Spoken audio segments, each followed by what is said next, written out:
छात्र सुप्रभातम। तो आप छुट्टी पत्र लिखे हैं ना, छुट्टी पत्र लिखे हैं ना, उसी तरह आप आगे देखिए कि हिंदी में अनुवाद कीजिए।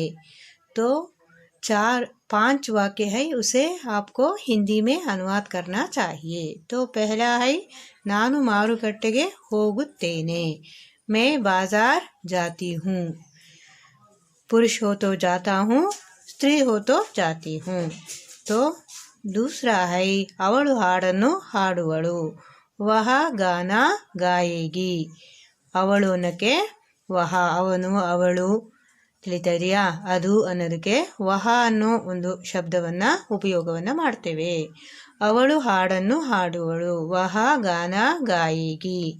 ಉಸಿ ತರಹ ರೀನಾ ಶಾಲೆಗೆ ಹೋದಳು, ರೀನಾ ಸ್ಕೂಲ್ ಗಯಿ. ಮಕ್ಕಳು ಮೈದಾನದಲ್ಲಿ ಆಟವಾಡುತ್ತಿದ್ದಾರೆ, ಬಚ್ಚೆ ಮೈದಾನ ಮೇ ಖೇಲ್ ರಹೆ ಹೈ. ತೋ ತಂದೆ ತಾಯಿಯನ್ನು ನಾವು ಗೌರವಿಸಬೇಕು, ಮಾತಾ ಪಿತಾ ಕೋ ಹಮ್ ಆದರ್ ಕರ್ನಾ ಚಾಹಿಯೇ. ಬೇಕು ಅಂದಾಗ ನಾವು ಚಾಹಿಯೇ ಅನ್ನೋ ಶಬ್ದವನ್ನು ಉಪಯೋಗ ಮಾಡ್ತೇವೆ. ಗೊತ್ತಾಯ್ತಲ್ಲ ಮಕ್ಕಳ? ಹಾಗಾದರೆ ಈ 5 ವಾಕ್ಯಗಳನ್ನು ಏನು ಮಾಡಬೇಕು ಅಂದರೆ, ತೋ ಛಾತ್ರ ಯಹ 5 ಲಿಖೆ ಹೇನಾ, ಈ 5 ವಾಕ್ಯಗಳನ್ನು ಬರೆದ್ರಲ್ಲ. ಈಗ ಮುಂದೆ ನೋಡೋಣ, ಸಂವಾದಕ್ಕೋ ಪೂರಾ ಕೊರು. ಇಲ್ಲಿ ಒಂದು ಸಂವಾದ ನಡೆದಿದೆ, ಚರ್ಚೆ ನಡೆದಿದೆ. ಯಾರ ಜೊತೆಗೆ? ವೀಣಾ ಮತ್ತು ಮೀನು. ವೀಣಾ ಮತ್ತು ಮೀನು ನಡುವೆ ಸಂವಾದವನ್ನು ನಡೆದಿದೆ. ಆ ಸಂವಾದವನ್ನು ಇಲ್ಲಿ ಹೇಳಿದ್ದಾರೆ, ನೋಡೋಣ. ಇಲ್ಲಿ ವೀಣಾ ಡಾಕ್ಟರ್ बनना चाहती है और मीनू अध्यापिका बनना चाहती है. दोनों के बीच यह संवाद हो रहा है. ವೀಣಾ ಡಾಕ್ಟರ್ ಆಗಲಿಕ್ಕೆ ಬಯಸಿದರೆ ಮೀನು ಅಧ್ಯಾಪಿಕ ಶಿಕ್ಷಕಿ ಆಗಲಿಕ್ಕೆ ಬಯಸ್ತಾಳೆ. दोनों के बीच यह संवाद हो रहा है. ಇಬ್ಬರ ನಡುವೆ ಈ ಒಂದು ಸಂವಾದ ಆಗ್ತಾ ಇದೆ. मीनू, हाय वीणा, कैसी हो? पहली बार वीनू वीणा से पूछ रही है कि वीणा कैसी हो. ವೀಣಾ, ಹಾಗಾದರೆ ನೀನು ಹೇಗಿದೀಯಾ? ವೀಣಾ, ಮೈ ಟೀಕ್ ಹೂँ. ತುಮ್ ಬತಾವೋ. ವೀಣಾ ಹೇಳ್ತಾ ಇದ್ದಾಳೆ, ನಾನು ಚೆನ್ನಾಗಿದ್ದೇನೆ. ಟೀಕ್ ಅಂತ ಹೇಳಿದರೆ ಚೆನ್ನಾಗಿದ್ದೇನೆ. ತುಮ್ ಬತಾವೋ, ನೀನು ಹೇಳು ಹಾಗಾದರೆ. ಮೀನು, ಸುನಾ ಹೈ ದಿನ್ ರಾತ್ ಕಿತಾಬೋಂ ಕೆ ಪೀಚೆ ಹಾತ್ ಧೋಕರ್ ಪಡಿ ರಹತಿ ಹೋ.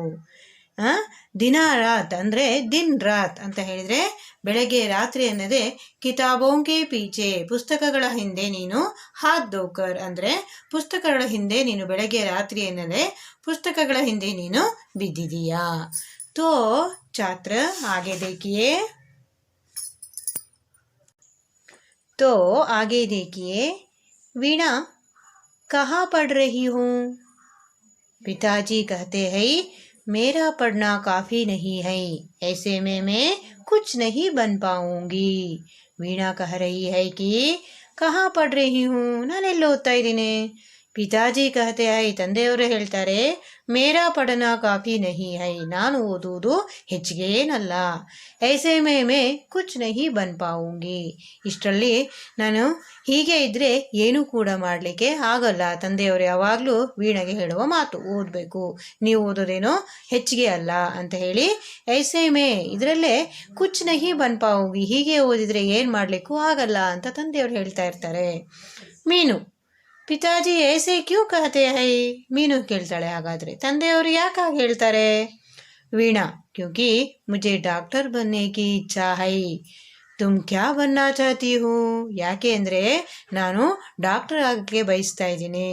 ಅದಕ್ಕಾಗಿ ತುಮ್ ಕ್ಯಾ ಬನ್ನಾ ಚಾಹತಿ ಹೂ, ನೀನೇನು ಆಗಲಿಕ್ಕೆ ಬಯಸ್ತೀಯಾ ಹಾಗಾದರೆ ಕೇಳ್ತಾ ಇದ್ದಾಳೆ. ನಾನು ಡಾಕ್ಟರ್ ಆಗಲಿಕ್ಕೆ ಆಗೋಸ್ಕರ ತಂದೆಯವರು ಇಷ್ಟೆಲ್ಲ ಓದು ಅಂತ ಹೇಳ್ತಾ ಇರೋದು.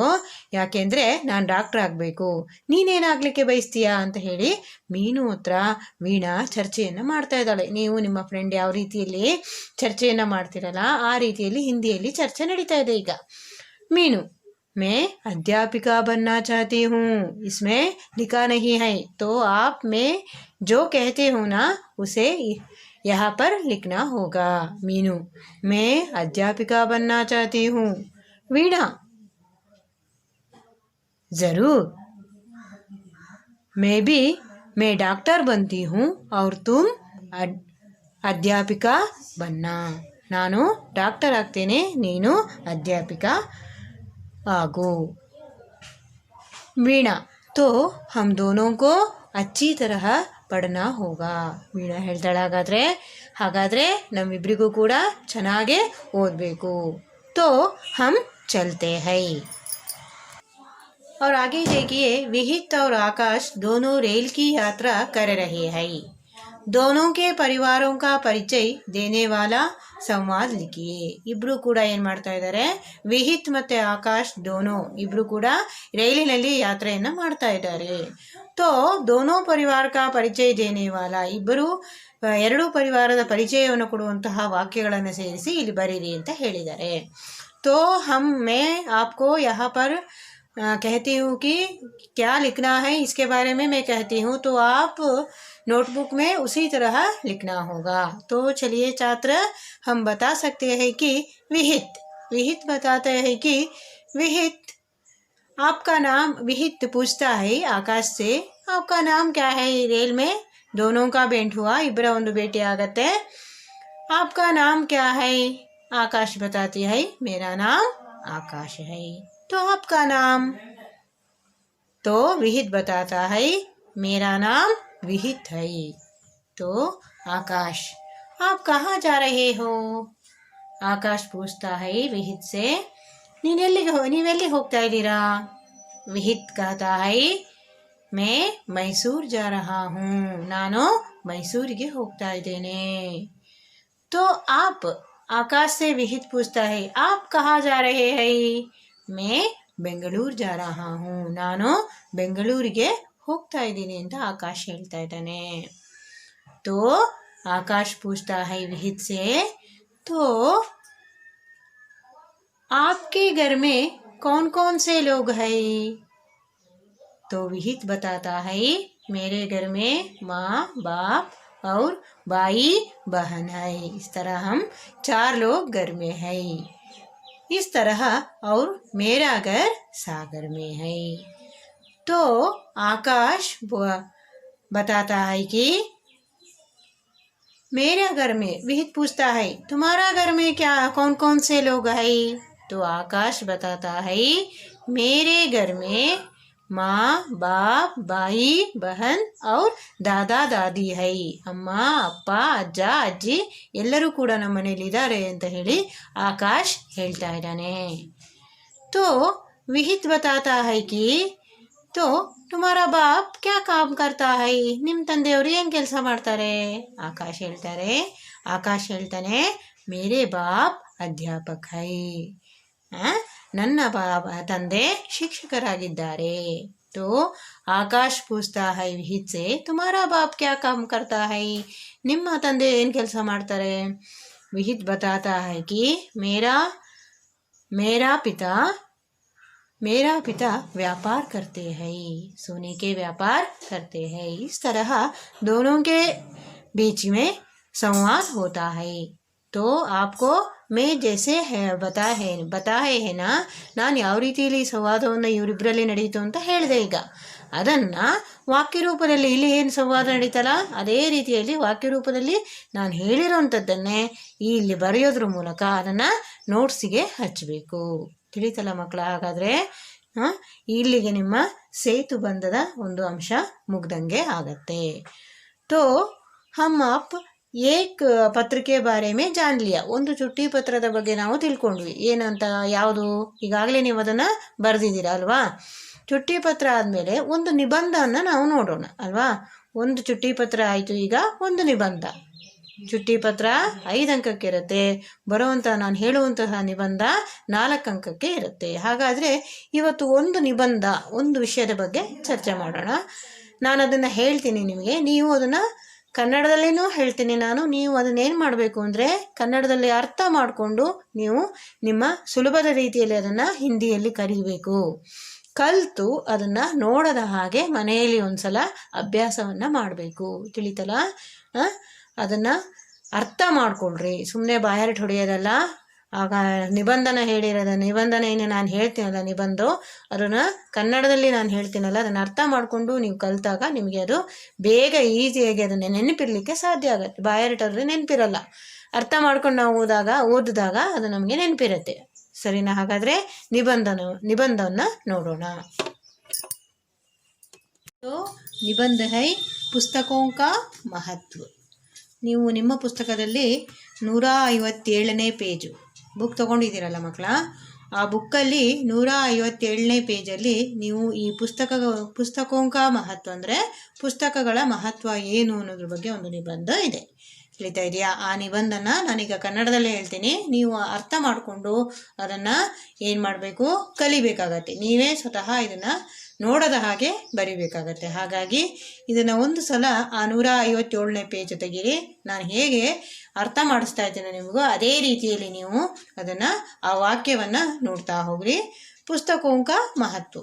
ಪುಸ್ತಕೋं का महत्व ಅಂದ್ರೇನು? ಪುಸ್ತಕಗಳ ಮಹತ್ವ ಅಂದರೆ ಈಗಿನ ಕಾಲದಲ್ಲಿ ಏನಾಗಿದೆ, ಪುಸ್ತಕಗಳಿಗೆ ಮಹತ್ವನೇ ಇಲ್ಲಂಗಾಗಿದೆ ಅಲ್ವಾ? ಹೀಗೆ ನೋಡ್ರಿ, ಎಲ್ಲರೂ ಕೂಡ ಮೊಬೈಲ್ನಲ್ಲೇ ಎಲ್ಲ ಮಾಹಿತಿಗಳನ್ನು ಕೂಡ ಪಡ್ಕೊಳ್ತಾರೆ. ಯಾರು ಕೂಡ ಬುಕ್ ನೋಡಬೇಕು ಅಥವಾ ಆ ಬುಕ್ಕನ್ನು ರೆಫರ್ ಮಾಡಬೇಕು, ಈ ಬುಕ್ಕನ್ನು ರೆಫರ್ ಮಾಡಬೇಕು ಅನ್ನೋದಿಲ್ಲ. ಎಲ್ಲ ಅಂಶನೂ ನಿಮಗೆ ಮೊಬೈಲೇ ಕೊಡ್ತಾ ಇದೆ. ತಿಳಿತಾ ಇದೆ? ನಿಮ್ಗೆ ಹುಡುಕುವ ಅಭ್ಯಾಸ ಹೋಗ್ಬಿಟ್ಟಿದೆ ಈಗ ಅಲ್ವಾ? ಅದಕ್ಕಿಂತ ಮುಂಚೆ ನಾವು ಪುಸ್ತಕವನ್ನು ಓದುವ ಅಭ್ಯಾಸವನ್ನು ಕೂಡ ಇಟ್ಕೊಳ್ಬೇಕು. ಇದರಿಂದ ಒಂದು ತಾಳ್ಮೆ ಬರುತ್ತೆ, ಇನ್ನೊಂದು ಶ್ರದ್ಧೆ ಬರುತ್ತೆ, ಇನ್ನೊಂದು ಏಕಾಗ್ರತೆ ಬರುತ್ತೆ ಅಲ್ವಾ? ಈಗ ನೋಡ್ರಿ, ಮೊಬೈಲಲ್ಲೇ ನಿಮಗೆ ನ್ಯೂಸ್ಗಳನ್ನು ಸಿಗುತ್ತೆ ಅಥವಾ ಎಲ್ಲ ಒಂದು ಘಟನೆಗಳನ್ನು ನಾವು ನೋಡ್ಬೋದು. ಆದರೂ ಕೂಡ ಪೇಪರಿಗಿರುವಂತಹ ಮಹತ್ವ ಕಡಿಮೆಯಾಗಿದೆಯಾ? ಸಮಾಚಾರ ಪತ್ರಿಕೆಗಿರೋ ಮಹತ್ವ ಕಡಿಮೆಯಾಗಿದೆಯಾ? ಇಲ್ಲ ತಾನೇ? ಪೇಪರ್ ಓದುವವರು ಪೇಪರ್ ಓದ್ತಾರೆ. ಇಂಥ ಕಾಲದಲ್ಲೂ ಕೂಡ ಪೇಪರ್ನ ತರಿಸ್ಕೊಳ್ತಾರೆ, ಪೇಪರ್ನಲ್ಲಿ ಎಲ್ಲ ವಿಷಯಗಳನ್ನು ತಿಳ್ಕೊಳ್ತಾರೆ. ಯಾಕಂದರೆ ಓದುವುದರಿಂದ ಕೂಡ ಸಿಗುವ ತೃಪ್ತಿಯೇ ಬೇರೆಯಾಗಿರುತ್ತೆ. ಅದರಿಂದ ಒಂದು ತಾಳ್ಮೆ, ಏಕಾಗ್ರತೆ, ಶ್ರದ್ಧೆ ಇರುತ್ತೆ. ಹಾಗಾಗಿ ಪುಸ್ತಕಗಳಿಗೆ ಅದರದ್ದೇ ಆದ ಮಹತ್ವವಿದೆ. ಅದೇ ಒಂದು ನಿಬಂಧನ ನಿಮಗೆ ಇಲ್ಲಿ 9ನೇ ತರಗತಿಗೆ ಇಟ್ಟಿದ್ದಾರೆ. ಅದು ಒಂದು 4 ಮಾರ್ಕ್ಸಿಗೆ ಇರುತ್ತೆ. ಈಗ ಒಂದು ಲೆಟರನ್ನು ನೀವು ನೋಡಿದ್ದೀರಿ, ಹಾಗೆ ಈಗ ಒಂದು ನಿಬಂಧನ ನೋಡೋಣ. ನೋಡ್ರಿ, ಇಲ್ಲಿ ವಿಚಾರ ಬಿಂದು ಅಂದರೆ ಇಲ್ಲಿ ವಿಚಾರ ಬಿಂದು ಅಂದರೆ ನಿಮಗೆ ಒಂದೊಂದು ಅಂಶಕ್ಕೆ ಅಂದರೆ ಒಂದೊಂದು ವಾಕ್ಯಕ್ಕೆ ಪ್ರಮುಖವಾದ ಅಂಶಗಳಿಗೆ ಒಂದೊಂದು ಮಾರ್ಕ್ ಇರುತ್ತೆ. ಆ ವಿಸ್ತಾರ ಮಾಡಿ ಬರೀಲಿಕ್ಕೆ ಒಂದೊಂದು ಮಾರ್ಕ್ ಇರುತ್ತೆ. ಇಲ್ಲಿ ಲಾಭ ಇದೆ. ಪುಸ್ತಕಗಳನ್ನು ಓದೋದ್ರಿಂದ ಲಾಭ ಏನು, ಪ್ರಭಾವ ಏನು? ಪುಸ್ತಕ ಕಿಸ್ ದೇಶ್ ಕಿ ಅಮರ್ ನಿಧಿ ಹೋತಿ ಹೈ. ಕಿಸಿ ದೇಶ್ ಎಲ್ಲ ದೇಶಗಳ ಒಂದು ಅಮರವಾದ ಒಂದು ಸಂಪತ್ತಾಗಿರುತ್ತೆ ಅದು ಪುಸ್ತಕಗಳು. ಪುಸ್ತಕ ಅಸ್ತ್ರ ಹೈ, ಅದೊಂದು ಅಸ್ತ್ರ ಇದ್ದಂಗೆ. ಮನುಷ್ಯ ಕಾ ಮಿತ್ರ, ಮನುಷ್ಯನ ಒಂದು ಮಿತ್ರ ಆಗಿದ್ದಾನೆ. ತಿಳಿತಾ ಇದೆಯಾ? ಪುಸ್ತಕಗಳಿಂದ ಸಿಗುವ ಒಂದು ಅಂಶ, ಮಾಹಿತಿ, ಜ್ಞಾನ ಬೇರೆ ಯಾವುದರಿಂದಲೂ ಕೂಡ ನಮಗೆ ಸಿಗೋದಿಲ್ಲ. ತಿಳಿತಾ ಇದೆಯಾ? ಹಾಗಾದರೆ ನೋಡಿ ಇಲ್ಲಿ ಲಾಭ. पुस्तकों का महत्व तथा मूल्य रत्नों से भी अधिक है, क्योंकि रत्न बाहरी चमक दमक दिखाते हैं, जबकि पुस्तकें हृदय को उज्ज्वल करती है. ನೋಡ್ರಿ, ಲಾಭ, ಅದರ ಲಾಭವನ್ನು ಮೊದಲನೇದಾಗಿ ಅವರು ಹೇಳಿದ್ದಾರೆ. ಪುಸ್ತಕೋं का महत्व तथा मूल्य रत्नों से भी, ಪುಸ್ತಕಗಳ ಒಂದು ಮಹತ್ವ ಮತ್ತು ಮೌಲ್ಯ ರತ್ನಗಳಿಗಿಂತಲೂ ಅಧಿಕವಾಗಿದೆ. ಕ್ಯೂಂಕಿ ರತ್ನ ಬಾಹರಿ ಚಮಕ್ ದಮಕ್ ದಿಖಾತೆ ಹೈ. ಯಾಕೆಂದರೆ ರತ್ನ ಬಾಹರಿ ಹೊರಗಡೆಯಿಂದ ಹೊಳಿತಾ ಇರತ್ತೆ.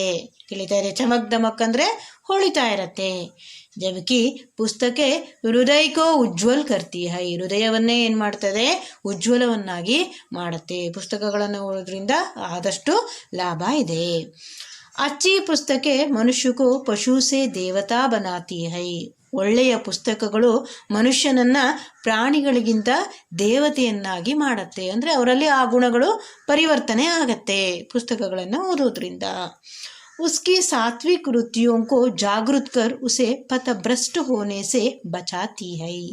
ಉಸ್ಕಿ ಸಾತ್ವಿಕ್ ವೃತ್ತಿಯೋನ್ಸೆ, ಅವನ ಒಂದು ಸಾತ್ವಿಕವಾದ ಒಂದು ಗುಣಗಳಿಂದ, ಕೆಲಸದಿಂದ ಜಾಗೃತರನ್ನಾಗಿ ಮಾಡಿ ಅವನು ಏನು ಮಾಡ್ತಾ ಇದ್ದಾನೆ ಅಥವಾ ಒಂದು ಪುಸ್ತಕವನ್ನು ಓದೋದ್ರಿಂದ ನಾವು ಯಾವ ರೀತಿಯಲ್ಲಿ ಇರಬೇಕು, ಯಾವ ರೀತಿಯಲ್ಲಿ ನಡಿಬೇಕು ಅನ್ನೋದ್ರ ಬಗ್ಗೆ. ಪಥಭ್ರಷ್ಟ್ ಅಂದರೆ ಅವನು ದಾರಿಯನ್ನು ತಪ್ತಾ ಇದ್ದಾನೆ ಅಂತ ಹೇಳಿದಾಗ ಆ ಒಂದು ಓದುವಿಕೆ ಅವನನ್ನು ಸರಿದಾರಿಯಲ್ಲಿ ನಡೆಸುತ್ತೆ. ಅರ್ಥ ಆಗ್ತಾ ಇದೆ? ವಿವೇಕಾನಂದರವರ ಒಂದು ಯುವಕರಿಗೆ ಉತ್ತೇಜನ ನೀಡುವಂತಹ ವಿವೇಕಾನಂದರವರ ಪುಸ್ತಕ ಆಗಿರ್ಬೋದು, ತಿಳಿತಾ ಇದೆಯಾ, ಮಹಾತ್ಮ ಗಾಂಧೀಜಿಯ ಹೋರಾಟದ ಒಂದು ಪುಸ್ತಕಗಳಾಗಿರ್ಬೋದು, ಸ್ವಾತಂತ್ರ್ಯಕ್ಕೆ ತಂದುಕೊಟ್ಟ ವೀರ ಹೋರಾಟಗಾರ ಭಗತ್ ಸಿಂಗರ ಕಥೆ ಆಗಿರ್ಬೋದು, ಇದೆಲ್ಲ ಓದೋದ್ರಿಂದ ಏನಾಗುತ್ತೆ ಅಂತ ಹೇಳಿದರೆ ನಾವು ಅವರ ಹಾಗೆ ಹೋರಾಟದ ಪ್ರವೃತ್ತಿಯನ್ನು ಬೆಳೆಸ್ಕೊಳ್ಬೇಕು ಅನ್ನೋದ್ರ ಬಗ್ಗೆ ನಮಗೆ ಅರಿವಾಗತ್ತೆ. ಯಾವಾಗ ಆ ಪುಸ್ತಕವನ್ನು ಓದೋದ್ರಿಂದ. ಇದರಿಂದ ಪಥಭ್ರಷ್ಟ ಅಂದರೆ ದಾರಿಯನ್ನು ತಪ್ಪಿಸೋದ್ರಿಂದ ಇದು ನಮ್ಮನ್ನು ಉಳಿಸುತ್ತೆ. श्रेष्ठ पुस्तक मनुष्य समाज तथा राष्ट्र का मार्गदर्शन करती है. ಶ್ರೇಷ್ಠವಾದ ಪುಸ್ತಕಗಳು ಮನುಷ್ಯನನ್ನ, ಸಮಾಜವನ್ನ ಮತ್ತು ರಾಷ್ಟ್ರಕ್ಕೆ ಮಾರ್ಗದರ್ಶನವನ್ನು ನೀಡುತ್ತದೆ. पुस्तकों का हमारे मन मस्तिष्क पर स्थायी प्रभाव पड़ता है. ಪುಸ್ತಕಗಳು ನಮ್ಮ ಒಂದು ಮನಸ್ಸು ಮತ್ತು ಮಸ್ತಿಷ್ಕ ಅಂದರೆ ಬುದ್ಧಿಗೆ ಒಂದು ಪ್ರಭಾವವನ್ನು ಬೀಳುತ್ತೆ. ತಿಳಿದೆಯಾ? ಹೆಚ್ಚು ಪುಸ್ತಕವನ್ನು ಓದೋದ್ರಿಂದ ಜ್ಞಾನವಂತರನ್ನು ಆಗ್ತೇವೆ. ಹಾಗೆ ಯಾವ ರೀತಿಯಲ್ಲಿ ನಾವು ಇರಬೇಕು ಅನ್ನೋದ್ರ ಬಗ್ಗೆನೇ ತಿಳಿಯುತ್ತೆ. प्रभाव संसार के इतिहास पर दृष्टिपात करने पर देखते हैं कि जितनी भी महान विभूतियाँ हुई है.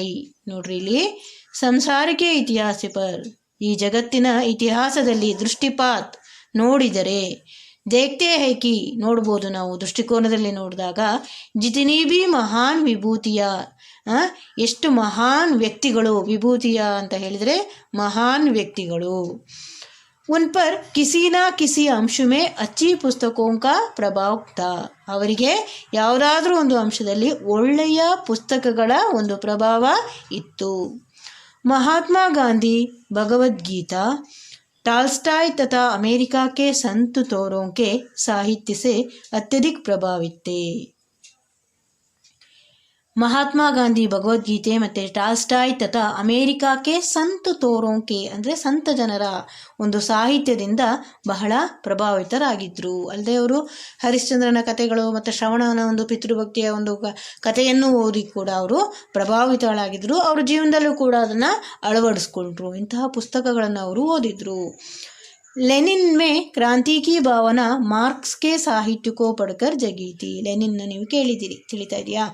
ಅವನ ಒಂದು ಕ್ರಾಂತಿಯ ಒಂದು ಭಾವನೆ ಮಾರ್ಕ್ಸ್ನ ಒಂದು ಸಾಹಿತ್ಯವನ್ನು ಓದ್ಬಿಟ್ಟು ಅವನಲ್ಲಿ ಜಾಗೃತರಾಗಿತ್ತು.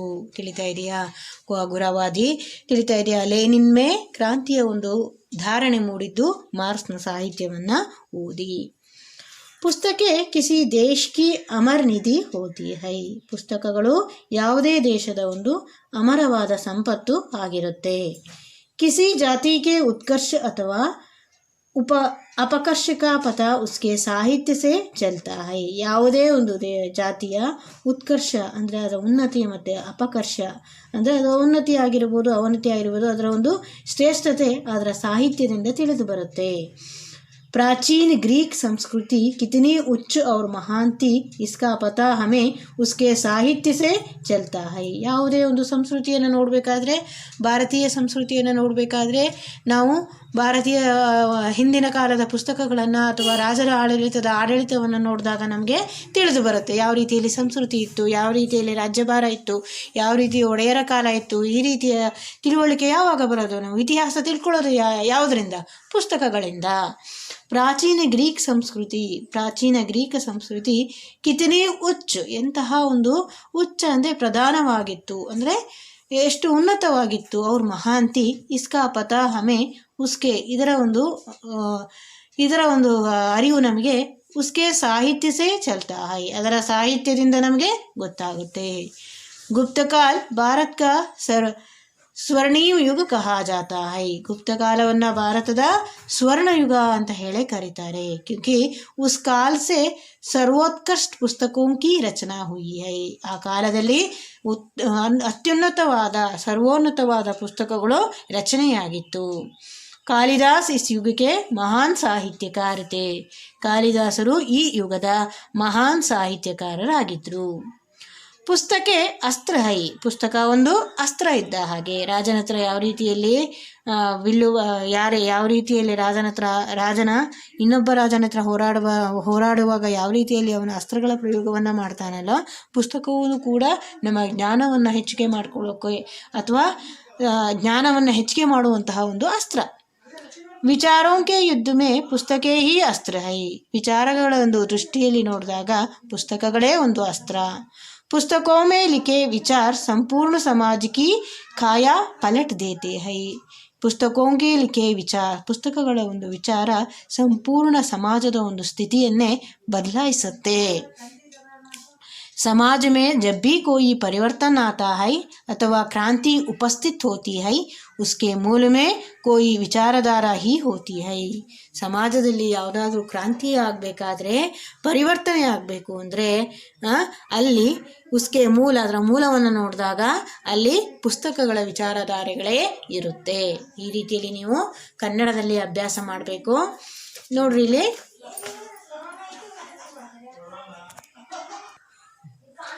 मनुष्य का मित्र एक विद्वान की उक्ति है. एक विद्वान की उक्ति है. ಮನುಷ್ಯನ ಮಿತ್ರ एक विद्वान की उक्ति है कि ಅಂದರೆ ಒಬ್ಬ ವಿದ್ವಾನ ಹೇಳಿದ್ದಾನೆ ಉಚ್ಚಾರಣೆಯಲ್ಲಿ, सच्चे मित्रों के चुनाव के पश्चात सर्वप्रथम एवं प्रधान आवश्यकता है उत्कृष्ट पुस्तकों का चुनाव. सच्चे मित्रों के चुनाव के पश्चात ಒಂದು ಒಳ್ಳೆಯ ಮಿತ್ರರ ಆರಿಸುವುದಕ್ಕೆ ಸಮಾನ ಸರ್ವಪ್ರಥಮ ಪ್ರಧಾನ ಅವಶ್ಯಕತೆ, ಅದರಗಿಂತ ಹೆಚ್ಚಿನ ಪ್ರಧಾನ ಅವಶ್ಯಕತೆ ಎಂದರೆ ಉತ್ಕೃಷ್ಟ ಪುಸ್ತಕೋಂ ಕಾ ಚುನಾವ್, ಅಂದರೆ ಒಂದು ಒಳ್ಳೆಯ ಮಿತ್ರನಿಗಿಂತ ಒಂದು ಒಳ್ಳೆಯ ಪುಸ್ತಕಗಳು ನಮ್ಮ ಆರಿಸುವುದು ಅತ್ಯಂತ ಶ್ರೇಷ್ಠ. जो पुस्तकें हमें अधिक ವಿಚಾರಣೆ ಕೋ ಬಾಧ್ಯ करती है. ಅತ್ಯಧಿಕವಾಗಿ ವಿಚಾರ ಮಾಡಲಿಕ್ಕೆ ಇದು ನಮ್ಮನ್ನು ಬಾಧ್ಯಸ್ಥರನ್ನಾಗಿ ಮಾಡುತ್ತೆ. ಇನ್ನು ಯೋಚನೆ ಮಾಡುವಂತಹ ವಿಚಾರಗಳು ನಮ್ಮಲ್ಲಿ ಹುಟ್ಟುತ್ತೆ. ವೇ ಹಿ ಹಮಾರಿ ಸಬ್ಸೆ ಬಡಿ ಸಹಾಯಕ ಹೈ, ಇದೇ ನಮಗೆ ಬಹಳ ಒಂದು ದೊಡ್ಡನೆಯಾದ ಸಹಾಯಕಗಳು. ವೇ ಮನುಷ್ಯಕೋ ಸಚ್ಚಾ ಸುಖ ಔರ್ ಶಾಂತಿ ಪ್ರದಾನ್ ಕರ್ತಿ ಹೈ, ಅದು ಮನುಷ್ಯನಿಗೆ ಸತ್ಯವಾಗಿಯೂ ಸುಖ ಮತ್ತು ಶಾಂತಿಯನ್ನು ನೀಡುತ್ತೆ.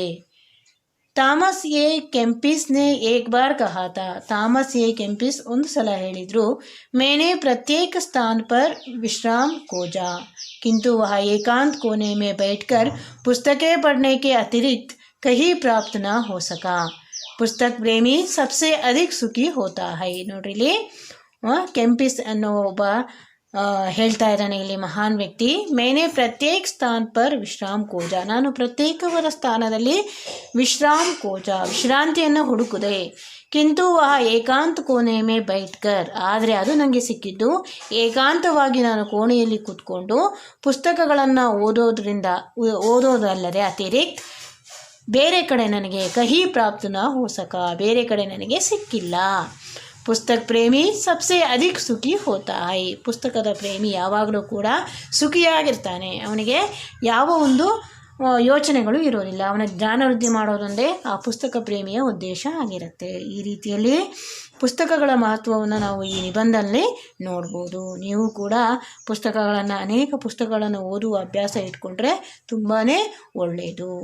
ಆದಷ್ಟು ಈಗಿನ ಕಾಲದಲ್ಲಿ ಯಾರೂ ಕೂಡ ಪುಸ್ತಕಗಳನ್ನು ಓದೋದಿಲ್ಲ. ಆದಷ್ಟು ಕೆಲವಾರು ಪುಸ್ತಕಗಳನ್ನಾರು ಕೆಲವು ನಮಗೆ ಇಷ್ಟವಾದಂತಹ ಸ್ವತಂತ್ರ ಹೋರಾಟಗಾರರ ನೀತಿಕತೆಗಳ ಮೊಬೈಲ್ ನೋಡೋದಕ್ಕಿಂತ ಹೆಚ್ಚಿನದಾಗಿ ನಾವು ಪುಸ್ತಕಗಳನ್ನು ನೋಡೋದ್ರಿಂದ ಆ ಒಂದು ಏಕಾಗ್ರತೆ, ಆರೋಗ್ಯಕ್ಕೂ ಕೂಡ ನಿಮಗೆ ಕಣ್ಣಿಗೆ ತಿಳಿತಾ ಇದೆ, ಎಲ್ಲದರಿಂದಲೂ ಕೂಡ ಒಳ್ಳೆಯದು. ಆ ಪುಸ್ತಕಗಳು ಸಿಗುತ್ತೆ. ಆ ಸಿಗೋ ಪುಸ್ತಕವನ್ನು ಓದೋದ್ರಿಂದ ನಮ್ಮಲ್ಲಿ ಸ್ಪಷ್ಟತೆಯೂ ಬರುತ್ತೆ, ಅದೇ ರೀತಿಯಲ್ಲಿ ತಾಳ್ಮೆಯೂ ಬರುತ್ತೆ, ಏಕಾಗ್ರತೆ ಶ್ರದ್ಧೆ ಬರುತ್ತೆ. ಅದಕ್ಕಾಗಿ ನಾನು ಮೊದಲನೇದಾಗಿ ನಿಮ್ಮ ಒಂದು 9ನೇ ತರಗತಿಯಲ್ಲಿಯೇ ನಿಬಂಧನ ಇಟ್ಟಿದ್ದಾರೆ. ಇದನ್ನು ಸರಿಯಾಗಿ ನಾನು ಯಾವ ರೀತಿಯಲ್ಲಿ ಕನ್ನಡದಲ್ಲಿ ಹೇಳಿದ್ನೋ ಅದೇ ರೀತಿಯಲ್ಲಿ ಅರ್ಥ ಮಾಡಿಕೊಂಡು ಇದನ್ನು ನೋಡದ ಹಾಗೆ ಹಿಂದಿಯಲ್ಲಿ ಬರೆಯೋದನ್ನು ಅಭ್ಯಾಸ ಮಾಡ್ಕೊಳ್ಳಿ. ಒಂದು ಸಲ ಇದನ್ನು ನೀವೇನು ಮಾಡಬೇಕು ಅಂತ ಹೇಳಿದರೆ ನಿಮ್ಮ ವ್ಯಾಕರಣದ ನೋಟ್ಬುಕ್ನಲ್ಲಿ ಒಂದು ಸಲ ಬರಿಬೇಕು. ಉಸಿ ತರಹ ಕಿಸ್ಮೇ ಲಿಖನಾ ಹೋಗಾ, ಗೃಹಪಾಠ ಮೇ ಭಿ ಲಿಖನಾ ಹೋಗಾ. ತೋ ಛಾತ್ರ ಧನ್ಯವಾದ.